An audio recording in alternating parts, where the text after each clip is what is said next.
Shifting in communication affects language forms, duration of interaction, relationship of speaker, roles and responsibilities of the speaker, the message, and the delivery of the intended message. Let's get straight into the details. Hello dear learners, this is Renata. Welcome back to our oral communication class. Are you still excited about our new lesson?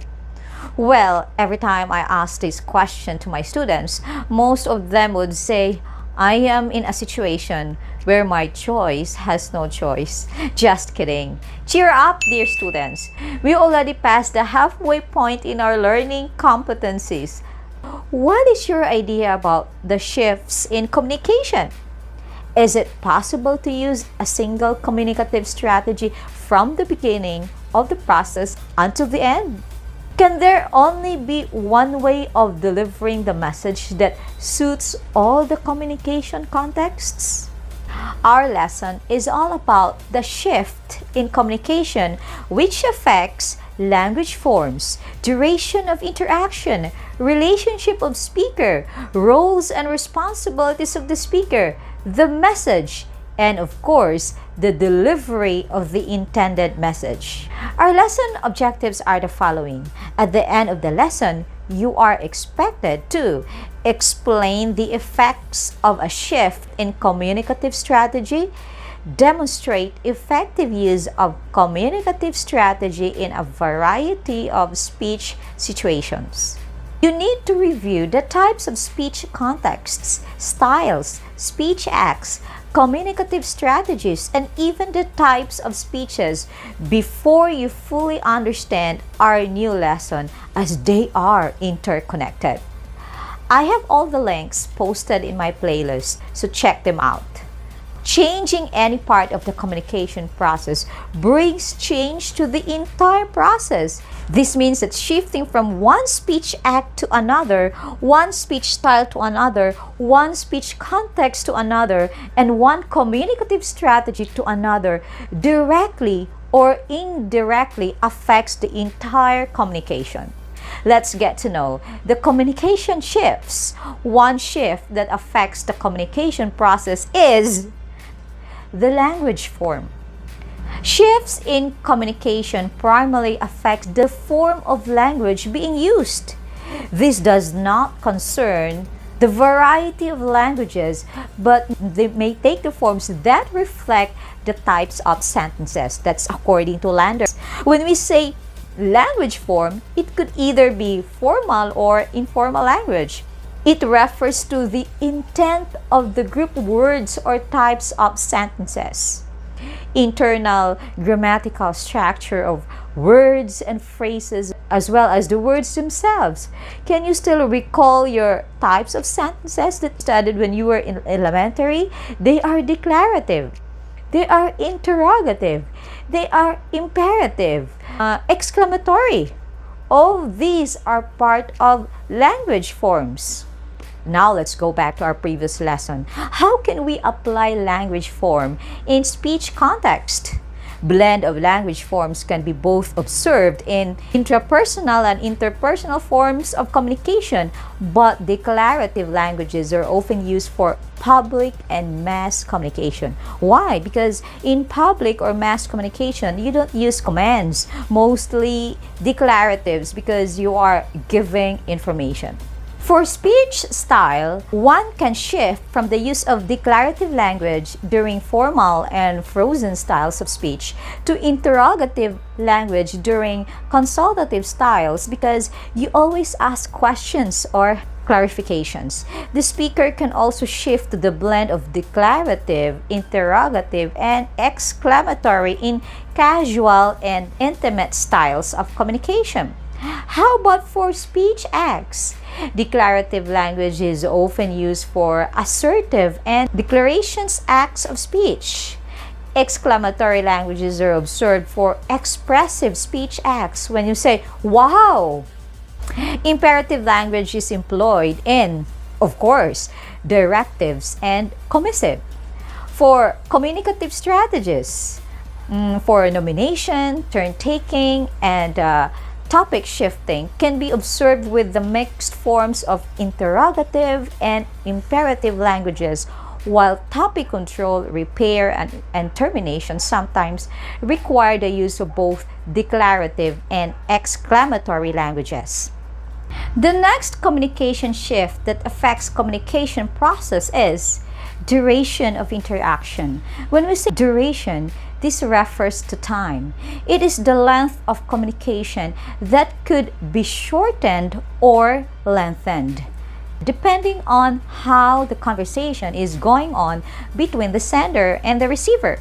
Many people say that, regardless of how impressive your talk is, if it is too long, then it would surely break the momentum. Time element is important. How can we apply the duration of time in speech contexts? The duration of interaction as to shifts in speech context often depends on the intent of communication. Interpersonal communications do not require lengthy speech considering the audience, but someone can speak to himself or herself overnight to reflect and reminisce personal decisions and experiences.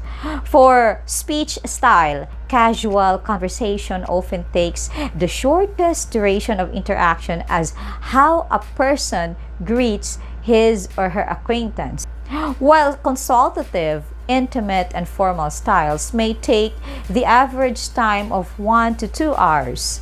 On the other hand, frozen styles like recitation of the pledge and oath may be short in duration, but the recitation of series of scripts during Holy Week celebration is lengthy to be considered. How about for speech acts?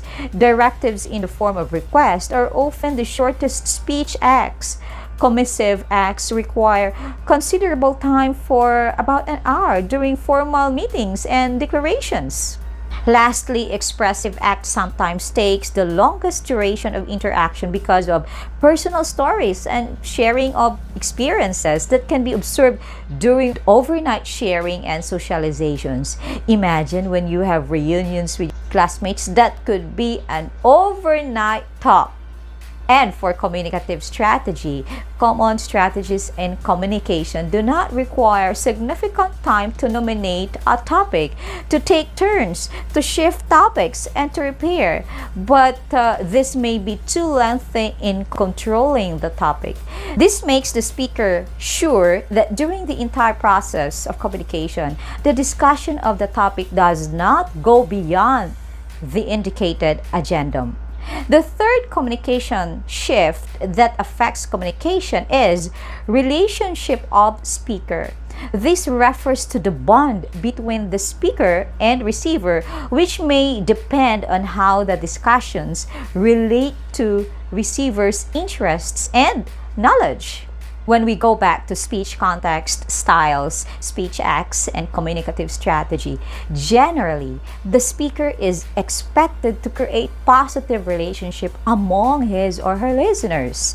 Positive relationship does not mean having intimate or familial relationship with everyone. This means creating an acceptable, desirable, or even recognizable, reputable, and respectful image among the receivers or the listeners or even the audience.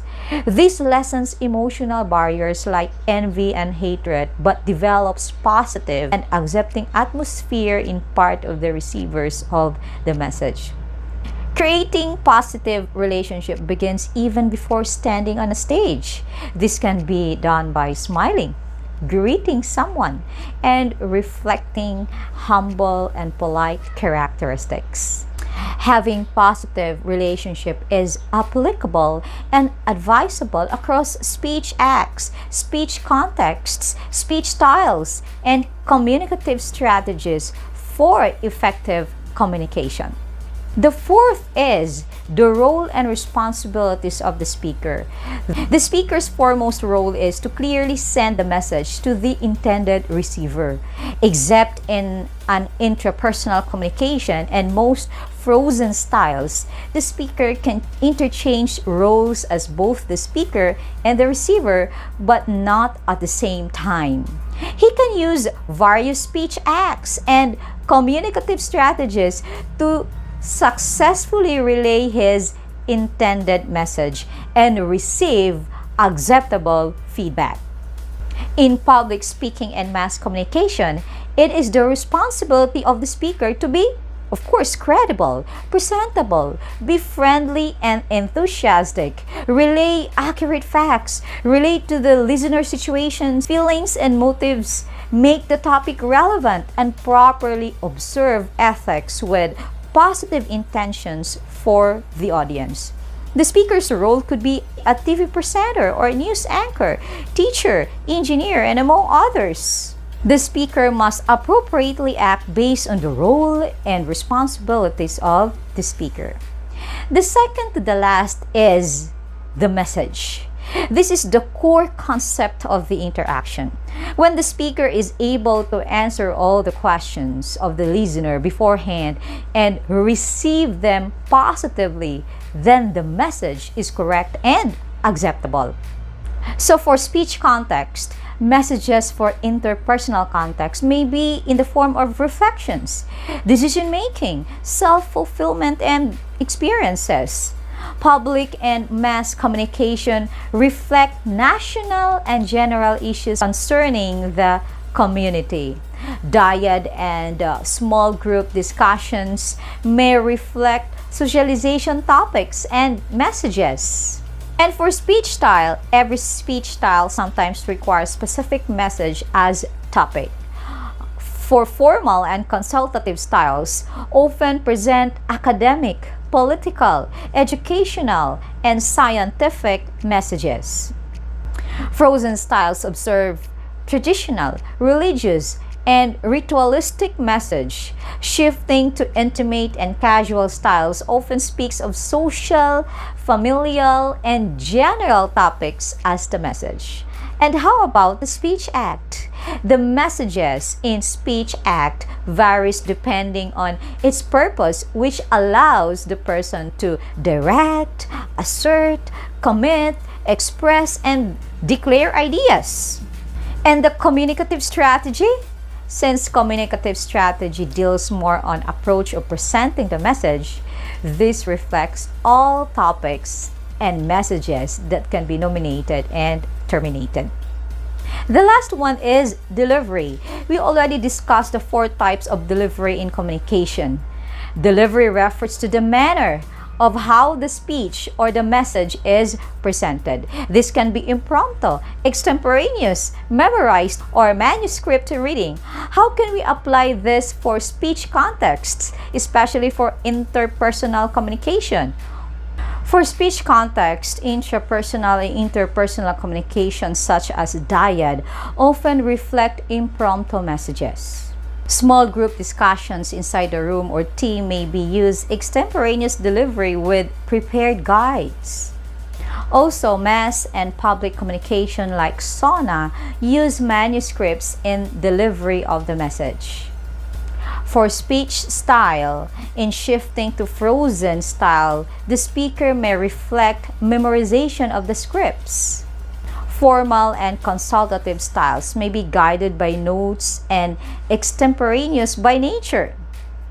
Casual and intimate styles are often impromptu in nature. How about speech acts?